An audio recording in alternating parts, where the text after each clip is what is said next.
बलिदान गर्न चाहन्छु। बडो खुसी लाग्छ। जता गयो माटोकै चर्चा, जता गयो देशकै माया, जता गयो सच्चा देशभक्तहरूको लहर हो। यो देख्दाखेरि साँच्चै लाग्छ मलाई अनेक परेको अपमान गरेर अपमानित गर्ने मान्छेहरू गलत थिए, तर मैले हिँडेको बाटो गलत थिएन। मैले गर्न चाहेको कुरा गलत थिएन, मैले सोचेको विचार गलत थिएन। यदि गलत विचार भएको भए यतिका धेरै मान्छेहरू दुःख गरेर आउनुहुन्थ्यो र यहाँ आज आउनुहुन्थ्यो। त्यसो भएको कारणले गर्दाखेरि सही बाटोमा हिँडेको मान्छे रहेछु भनेर यसो सम्झिँदाखेरि बडो भावुक पनि गर्छु। म तपाईँको केही समय लिन्छु। अरू वक्ताहरूले भन्दा अलिक धेरै मैले बोल्नुपर्छ जस्तो लाग्छ कि छोटो बोलौँ? केही मैले भन्नुपर्छ, केही बुझाउनुपर्छ। मैले बुझेको हामीले हाम्रो उद्घोष गीतमा हाम्रो उद्घाटन गर्दाखेरि गाउने गीतमा भने जस्तो हाम्रो आकाश, हाम्रो धरती, हाम्रो आकाश, हाम्रै परिवेश, श्रम गरौँ सबै मिलेर बनाउने देश। हामीले श्रम गरेर हाम्रो धरतीलाई फुलाउनु पर्छ, फलाउनु पर्छ। हाम्रो धरती फुल्यो फल्यो भने मात्रै हाम्रो धरतीमाथिको आकाश रमाउन सक्छ, हाम्रो भविष्य उज्जवल बन्न सक्छ। यो गीत मैले कोकाहा खोलाको त्यो भिर बरा क्षेत्रको माथिको त्यो भिरमा पाइप तान्दै गर्दाखेरि रचेको गीत। म गीत लेख्ने गर्छु, कम्पोज पनि गर्छु र अलिअलि गाउँछु पनि, स्वर त्यस्तो राम्रो छैन। तथापि मेरो गीतहरू भिर पाखा खोला नालामा चाहिँ हिट हुने गर्छ। बजारमा चाहिँ हिट हुँदैन होइन। बजारमा चाहिँ फ्लप भएको, तर खोला नाला र तपाईँको भिर पाखामा चाहिँ हिट भएको गाएको हो। त्यो गीतमा मैले लेख्दै गर्दाखेरि बडो म गीतहरू बडो भावनामा डुबेर लेख्ने गर्छु। म त्यसको यो गर्छु भनेर भन्दैन, एउटा गिटार छ, त्यो गिटार पक्रेर चाहिँ गीत आइहाल्छ होइन। धेरै जसो गीतहरू कम्पोज गर्दै गर्दाखेरि एकदमै धेरै भावनामा डुबेर मैले गरिरहेको हुन्छु। यो हाम्रो धरती हाम्रो आकाश भन्ने गीत गाउँदै गर्दाखेरि अत्यन्तै धेरै भावनामा डुब्छु म। तर आज भने अलिकति फरक खालको अनुभूति मलाई भयो। त्यहाँ एकजना सर हुनुहुन्थ्यो, मेरो उमेरले दाइ पर्नुहुन्छ होला, सायद उमेरले दाइ नै होला मभन्दा। सुसुला बजाकै गर्दै हुनुहुन्थ्यो। यहाँनिर कहाँ हुनुहुन्छ? एकचोटि यसो उभिदिनु त, यसो उभिदिनु त, हजुर उभिदिनु न, उभिदिनु न हो है। बस्नुहोस्। उहाँको त्यो एकदम खुसीले हाँसेको फुल जस्तो फक्रिएको अनुहार हेर्दाखेरि मैले यो गीत हाँस्दै हाँस्दै गाएँ। नत्र भने यो गीत गाउँदा म भित्रभित्र रोइरहेको हुन्छु है। त्यति भित्रबाट निस्केका शब्दहरू छन् त्यहाँ है। रगतले देश भिजेर है। यहाँ हामीले दुईजना शहीदको फोटोमा माल्यार्पण गर्यौँ। उहाँहरूको रगत सुकेको छैन यो धरतीमा। फेरि अब को शहीद हुनुपर्ने हो भनेर फेरि आन्दोलनको तयारी भइराखेको देश।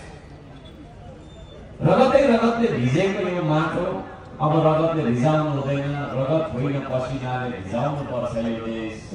श्रम रोकेर लहलह फलाउनु पर्छ यो देश है। त्यो शब्द अघिको गीतमा थियो।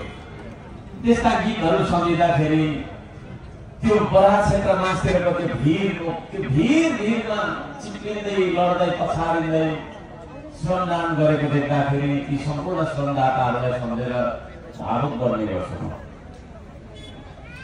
अत्यन्तै धेरै देशको माया लागेर होला है। थुप्रै गीतहरू लेखिरहन्छु, रचिरहन्छु। आज त्यो गीत मैले हाँस्दै हाँस्दै गाएँ। हाम्रो सरकारहरूले धन्यवाद छ। एकचोटि फेरि जोडले ताली बजाइदिनु मलाई। भरे एकछिनमा आउँछु त्यहाँ तपाईँलाई भेट्न है। अत्यन्तै खुसी लागेको छ। यहाँले यत्रो धेरै स्वागत गर्नुभयो, सम्मान देखाउनुभयो। तपाईहरुको उपस्थिति आफैमा ठूलो सम्मान हो है। यो मैले बारम्बार भन्दै गरेको छु, खदा माला के को चलन पनि नगर्नु, हर्क सन्तानलाई खदा माला मलाई पनि दिनु भन्छु, तर पनि गरिराख्नुहुन्छ है। तपाईहरुको उपस्थिति र तपाईहरुको मुहारमा मुस्कान यति मैले देखेँ भने त्यही मेरो लागि ठुलो माला र खदा हो। र मिडिया मार्फत म भन्न चाहन्छु, आउँदा दिनहरुमा म जहाँ आउँछु त्यहाँ खदा र माला मलाई लिएर नआउनु है। मिठो मुस्कान लिएर आउनु एकछिनको लागि है, मिठो मुस्कान लिएर आउनु। जीवनमा हामी हाँस्न सक्दैनौँ, सोचिरहन्छौँ, पिर हुन्छ, रोइरहेको हुन्छौँ, रिस उठिरहेको हुन्छ, उदास हुन्छौँ, निराश हुन्छौँ, हाँस्न मात्र साह्रो छ।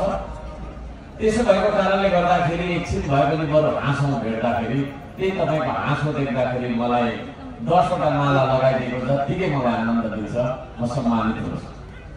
र यहाँहरूले देखाउनु भएको त्यो सम्मानको बदलामा मैले माला लिएर आइन, म यहाँहरू सबैजनालाई हृदयदेखि 10 औँला जोडेर नमस्कार गरेर सम्मान गर्न चाहन्छु। नमस्ते।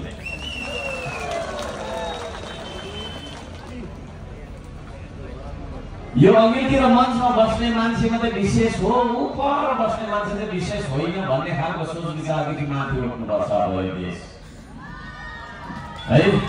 त्यसो भएको कारणले हामी बराबर नै छौँ है। मैले अघि भने माया नगर्नु होला, यहाँ अब यस्तै खालको संरचना रहेछ, तर म तपाईँको माझबाट तपाईँको पछाडिबाट बोलिरहेको छु, यो तपाईँले अनुभव गर्नु होला। परेवा उडाएर कार्यक्रमको उद्घाटन गरियो होइन, कामना गरियो, शान्तिको कामना गरियो, खुसी लाग्छ। परेवा त हामीले उडायौँ, स्वतन्त्र भयो, तर नेपाली हामी कहिले उड्ने? प्रश्न गर्न चाहन्छु म, नेपाली हामी कहिले उड्ने, कहिले जाग्ने? पहिलो कुरो त हामी जागेको छैनौँ होइन, कहिले निद्राबाट जाग्ने अनि कहिले हिँड्ने, कहिले उड्ने? अब नेपाली जनता उड्ने कि नउड्ने हो? शान्तिको कामना गर्छौँ, अब नेपाली जनता उभिउजनुपर्छ, उठ्नुपर्छ, जुट्नुपर्छ। तपाईँ हामी नजुटी न म उड्न सक्छु न तपाईँ उड्न सक्नुहुन्छ। त्यसो भएको कारणले गर्दाखेरि हामी उठ्नेछौँ, यो देशमाथि उठाउन हामी जुट्नेछौँ। एकचोटि भनौँ त सबैले हो, हामी उठ्नेछौँ, यो देशमाथि उठाउन हामी जुट्नेछौँ। यो देशमाथि उठेको दिन मात्रै तपाईँ र म उड्न सक्छौँ।